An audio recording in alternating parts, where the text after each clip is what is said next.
ప్రభునందు ప్రియమైన శ్రోతలకు వందనములు. ఈ పోడ్కాస్ట్ కార్యక్రమం నాకు స్వాగతం. మీ అందరి కొరకు ఈ కార్యక్రమమును ప్రసారం చేయుచున్నాం.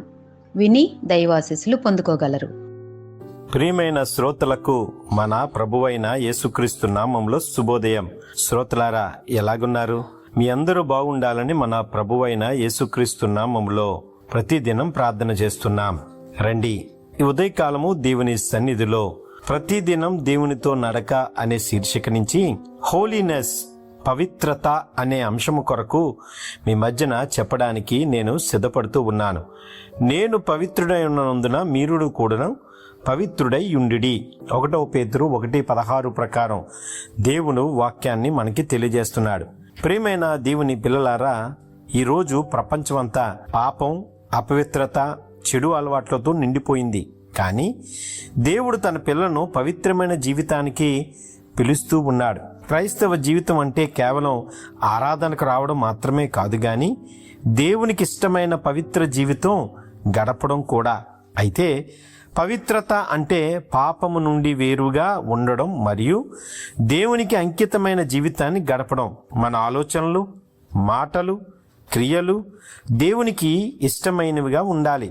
పవిత్రత అనేది బయట కనిపించే విషయం మాత్రమే కాదు, కానీ అది మన హృదయ స్థితిని కూడా. మనలో కోపం, అసూయ, ద్వేషం, అపవిత్రత ఆలోచనలు ఉంటే వాటిని దేవుని ముందు విడిచిపెట్టాలి.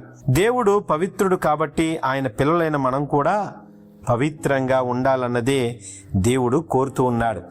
దీనికి అద్భుతమైన ఒక ఉదాహరణ దేవుడి ఉదయకాలం యోసేపు జీవితం నుండి మనకి చూపించడానికి సిద్ధపడుతూ ఉన్నాడు. ఆదికాండము 39వ అధ్యాయంలో పోతీఫర్ భార్య యోసేపును పాపంలో పడవేయడానికి ప్రయత్నించింది. కానీ యోసేపు దేవునికి భయపడి ఆ పాపము నుండి పారిపోయాడు. అతడు చెప్పిన మాట ఎంతో గొప్పది. నేను దేవునికి విరోధముగా ఈ గొప్ప దుష్కార్యం ఎట్లు చేయగలను? యోసేపు మనకు నేర్పేది ఏంటంటే పవిత్రత అంటే పాపము నుండి పారిపోవడం. అందుకే దేవుడు మన జీవితాల్లో చేయవలసిన ఈ పాపం నుండి పారిపోవడం విషయాల్లో చెడు స్నేహాలు, చెడు అలవాట్లను విడిచివేయండి. ప్రతిరోజు ప్రార్థన మరియు వాక్య ధ్యానం చేయండి. మన హృదయాన్ని పరిశుద్ధంగా ఉంచుకోండి. దేవునికి ఇష్టమైన విషయాలు ఎంచుకోండి అని దేవుడు ఉదయకాలం మనకి ఆచరణాత్మకంగా నేర్పించడానికి సిద్ధపడుతూ ఉన్నాడు. ఒకవేళ పవిత్రమైన జీవితం మనం గడపగలిగితే దేవుని సన్నిధిని మనం అనుభవిస్తాం, ఆత్మీయ శాంతి మనం పొందుతాం, దేవుని ఆశీర్వాదాలకు పాత్రులవుతాం, ఇతరులకు మంచి సాక్షులుగా ఉంటాం. ప్రియమైన వారలారా, నీ జీవితాల్లో పవిత్రత లేకుండా దేవునికి సంపూర్ణమైన చిత్తాన్ని అనుభవించలేమని, కాబట్టి ప్రతిరోజు దేవునికి ఇష్టమైన పవిత్ర జీవితం గడపడానికి మనం ప్రయత్నం చేయాలి. పవిత్రత దేవునికి సమీపంగా ఉండే జీవితం. పవిత్రంగా జీవించే వారిని దేవుడు గణపరుస్తాడు. దేవుడు మనందరినీ ఆశీర్వదిస్తాడు. అయితే నీవు నేను చేయవలసిన ఒక గొప్ప విషయం ఏమిటంటే పవిత్రంగా జీవించాలి. హోలీనెస్ కలిగి ఉండాలి. పాపానికి దూరంగా పారిపోవడం, దేవునికి ఇష్టంగా ఉండడం. పవిత్రం అంటే పాపం నుండి దూరంగా ఉండడం. నీ జీవితాల్లో దీని కొరకు ఆలోచన చేసుకుందామా? ఎంతమంది దేవునికి ఎదుట పాపము లేని వారిగా జీవిస్తూ ఉన్నాం? పవిత్రత మనల్ని దేవునికి సమీపంగా ఉంచుతుంది. పాపం మనలో ఉంచుకొని సంఘానికి వెళ్తున్నామేమో, పాపం మనలో ఉంచుకొని రిలేషన్స్ మెయింటైన్ చేస్తున్నామేమో, పాపాలు మనలో ఉంచుకొని చెడు అలవాట్లకు లోనైపోతున్నామేమో, సంఘంలో చలామణి అయిపోతున్నామేమో, సమాజంలో బ్రతికేస్తున్నామేమో. దేవుడు అడుగుతున్నాడు, నేను పవిత్రుని కనుక మీరును కూడా పవిత్రంగా ఉండండి.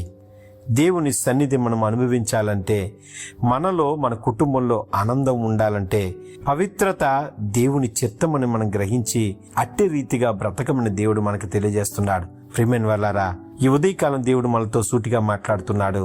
హోలీనెస్, పవిత్రత మనలో ఉన్నదా?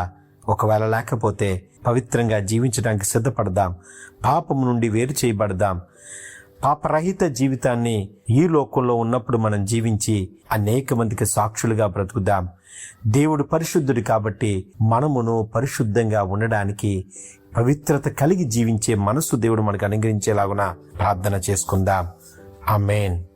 ఈ కార్యక్రమమును గూర్చి మీ సలహాలు మరియు మీ ప్రార్థనా అవసరతల కొరకు మమ్మను సంప్రదించవలసిన మా ఫోన్ నంబర్ 9480585039 మరియు ఈమెయిల్ ఐడి info@fibaonline.org. మా ఫోన్ నంబర్ మరొకసారి 9480585039. Email ID info@fibaonline.org.